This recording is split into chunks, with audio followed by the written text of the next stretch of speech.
Hace, ¿no es cierto? Vamos a conversar ahora sobre un tema del que ya hemos estado hablando antes, Ricardo, y es las prisiones, las personas que están saliendo de la cárcel. Muchos consideran que los que deberían salir se han quedado adentro y algunos que por la gravedad de sus delitos deberían estar todavía presos, han salido con mucha rapidez. En este caso hablamos con la fiscal Rocío Sánchez, a quien le damos la bienvenida. Muy buenos días, fiscal, ¿cómo está usted? Muy buenos días. Recordemos que la señora Sánchez es una de las que investiga los casos de los cuellos blancos del puerto y se acaba de liberar a 3 miembros de este grupo, digamos, que estaban en realidad en prisión preventiva porque se les investiga por los delitos de presunta organización criminal. Cuéntenos un poco, señora Sánchez, qué es lo que está pasando, cómo así, porque se decía se les puede sacar de prisión a las personas que no representan un peligro para la sociedad o que no van a interferir en sus procesos. ¿Cumplen con este requisito los que han sido liberados? Buenos días. Mire, en realidad es una preocupación constante para los equipos de investigación de delitos de esa naturaleza complejos y graves, porque en todos los países de la región las excarcelaciones por situaciones de pandemia han apuntado siempre a los internos procesados o sentenciados en alto riesgo o vulnerabilidad, pero que no estén dentro de los delitos excluidos, que son siempre los delitos graves. Nosotros estamos muy preocupados porque en nuestro país está sucediendo lo contrario. Están saliendo personas que, en primer lugar, no se acredita en la misma audiencia, las partes no logran acreditar que haya un elemento de convicción que garantice o que acredite que han variado esta situación para que puedan egresar. Es decir, las defensas están utilizando fraudulentamente el pretexto de pandemia para poder lograr una excarcelación. Y la judicatura... Perdón, doctora, ¿los están excarcelando o lo están enviando a arresto domiciliario? Claro, es un arresto domiciliario, es una detención domiciliaria. En los 3 casos que me constan que son de mi proceso, pero no claro, una excarcelación es otra figura distinta, es una liberación. Sí, ¿no? Claro, es una liberación, pero para efectos prácticos han conseguido lo que han solicitado. Ellos solicitan salir del establecimiento penitenciario y eso genera un riesgo porque las investigaciones complejas, como sabemos, se nutren de la participación, por ejemplo, de colaboradores eficaces, de testigos protegidos, de agentes especiales. Y el riesgo, si bien es cierto, se les dan algunas medidas que tienen que cumplir de no comunicarse, pero nosotros sabemos que si desde el penal se pueden comunicar, enviar cartas a sus familiares, comunicarse con documentos hacia afuera, utilizarían terceras personas para continuar con este mecanismo de perturbación probatoria. Siempre se ha sostenido que en los delitos graves no procede este beneficio de tener alguna posibilidad de egreso. En América Latina no sucede y en nuestro país está sucediendo eso. Yo, por ejemplo, debo resaltar que el análisis del problema de la tuburización y de la sobrepoblación en los establecimientos penitenciarios no es reciente. Tenemos, por ejemplo, el INPE ya ha emitido números claros. Tenemos internos procesados a un total de 96.000 a 97.110. Disponibles para beneficio por egreso, porque son delitos no graves, alrededor de 52.790. Frente a los casos de que uno a uno se vienen realizando a través de estas audiencias, esto no se favorece en nada al proceso de deshacinamiento. Lo que se está haciendo es utilizar la pandemia. Se está utilizando la pandemia para que otras personas que desde el punto de vista de fiscalía no corresponde el ingreso. Y eso sí nos preocupa Sánchez, mucho. Su caso comenzó con una investigación por narcotráfico. En el camino dieron con jueces corruptos, los llamados cuellos blancos y otras personas sospechosas de graves crímenes. Pero el origen de la investigación es el narcotráfico en el Callao. ¿Cómo es posible que personas implicadas en este caso general grave hayan podido beneficiar de estas medidas? Tanto más que, según el diario El Comercio, fuentes de la Policía Nacional hacen saber que hay familiares de algunos de estos detenidos que siguen amedrentando a colaboradores eficaces. Así es. Es más, el Poder Judicial ha emitido una resolución administrativa 138-2020 del Consejo Ejecutivo del 7 de mayo, donde textualmente precisa que para efectos de la variación a detención domiciliaria no se aplica a todos los supuestos, sino a las personas de tercera edad, madres gestantes, enfermos graves, etcétera. Y en este caso, las personas que han egresado, no todos cumplen mínimo de edad, no todos tienen enfermedades graves. Por ejemplo, hay uno que postula salir del penal por tener obesidad y eso no está acreditado. Ha habido un caso en este proceso donde nosotros como Fiscalía, de manera consciente y objetiva, al advertir indicios de enfermedad por COVID, hemos estado de acuerdo con el egreso, porque corresponde al procedimiento interno que tiene el INPE. Ya el MINSA también ha emitido resoluciones ministeriales y la 193-2020 del 14 de abril regula el documento técnico de prevención, diagnóstico y tratamiento a los afectados por COVID, también intramuros. Y en ese procedimiento hay todo un detalle del diagnóstico de los casos leves, los casos moderados, los casos severos. En realidad, la normatividad es... Pero ¿qué está faltando dentro del INPE? Por ejemplo, yo como fiscal de caso he enviado una serie de oficios y solicitudes de información tanto al INPE, a los directores regionales, al establecimiento penitenciario, y no me han podido dar respuesta, por ejemplo, de que si se ha cumplido con el tanitaje, que es un procedimiento dentro de esta evaluación técnica para los internos por alarma por COVID, y no me han dicho, por ejemplo, si ya pasaron las pruebas rápidas los que están dentro de mi caso. Y si esto es un caso emblemático, digamos, ¿qué situación tendrán los demás internos? Muy bien, entonces, fiscal Sánchez, es lo que falta que se enfoque como política criminal. Debo agregar también, disculpe, señorita Patricia, hemos tenido una gran oportunidad en el Congreso para emitir una ley que ha juntado dos proyectos, tanto del Ejecutivo como del Poder Judicial, para poder excarcelar a alrededor de 52 personas. No excarcelar, sino darles una variación a su situación jurídica. Y hemos perdido esa oportunidad nuevamente. Le vamos a pedir, doctora, que se quede con nosotros un minutito. Vamos a ir a una pausa para ir concretando algunos puntos de lo que nos está contando. Vamos a una pausa y regresamos. Seguimos conversando con la doctora Rocío Sánchez. Ella es la fiscal que investiga los casos el caso de los cuellos blancos del puerto y está preocupada porque 3 miembros de esta presunta organización criminal han sido enviados con arresto domiciliario a su casa. De acuerdo con lo que nos ha estado explicando la doctora Sánchez, no cumplían con los requisitos para acogerse a esta medida. Doctora Sánchez, quería una precisión. ¿Esta medida se toma solo mientras dure la cuarentena y la pandemia o ya se considera una medida que se va a mantener durante toda la investigación hasta que llegue el juicio? No, se mantiene hasta que todo el periodo, se sustituye la prisión preventiva por el mismo periodo por las detenciones domiciliarias. No están reducidas al plazo de la epidemia. Nos gustaría que nos precise qué cosa teme la Fiscalía, porque hay que decirlo, posibilidad de fuga casi imposible en un periodo de cuarentena con fronteras cerradas.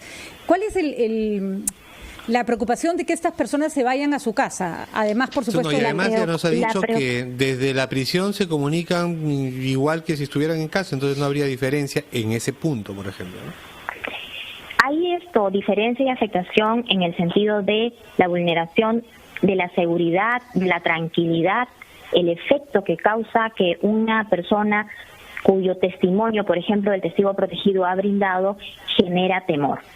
¿Ha habido amenazas? Tanto los testigos protegidos como los colaboradores eficaces y los agentes especiales. Sí, yo he tenido una información de inteligencia respecto de algunos egresos, no puedo decir en la generalidad de los casos, pero sí está en el proceso y se dio cuenta también al juzgado, que hay alarma por parte de las personas que han facilitado sus nombres para dar información respecto de esta organización criminal. Como decía, por ejemplo, el señor Fernando Carvalho, Esta investigación inicia a través de unos casos de drogas, de narcotráfico. Efectivamente.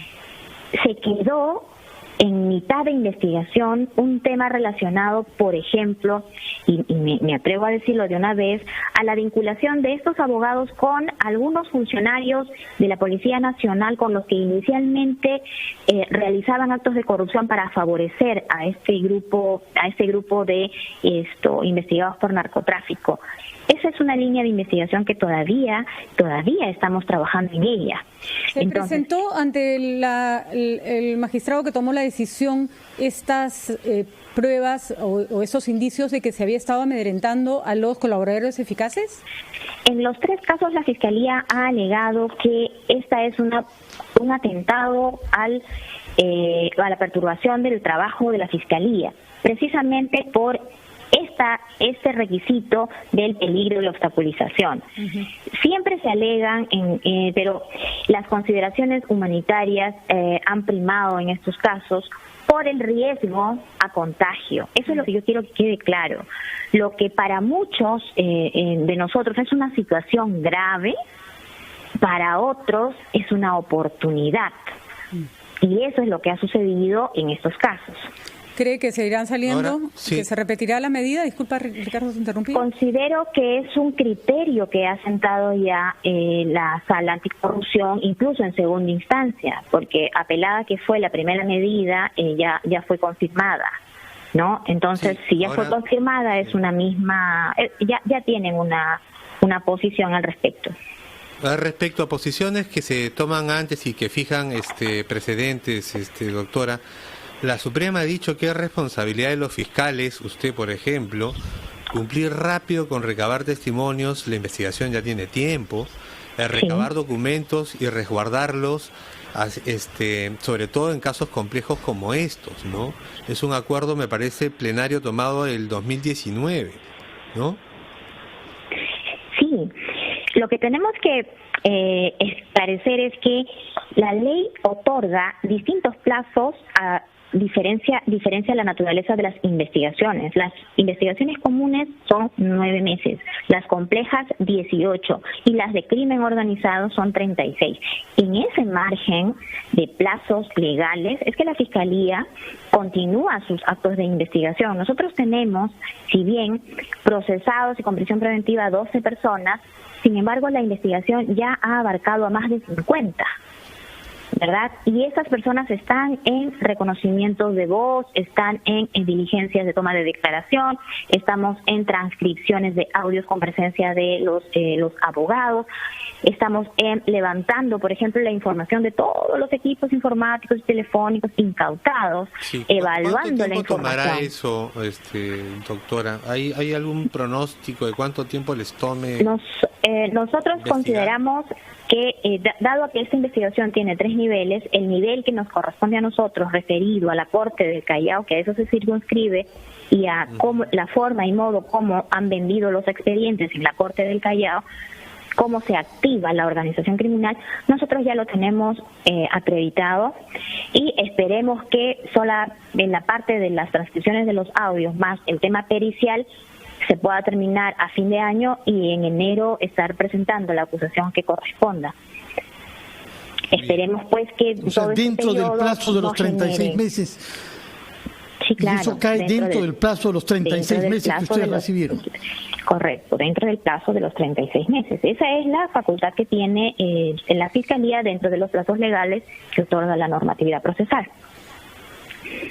Por otra parte, ¿qué cosas sabemos sobre la capacidad que la Policía Nacional en el Callao tiene para asegurar una vigilancia de estas personas que salen de las cárceles? Porque la policía está desbordada, como sabemos, por otras causas, ¿no? Y estas personas de las que se sospecha que han formado parte de una banda de narcotraficantes y que corren el riesgo de una prisión severa, realmente sería pues una cosa muy peligrosa que se hallen sin el debido resguardo policial en la prisión domiciliaria que se les ha acordado.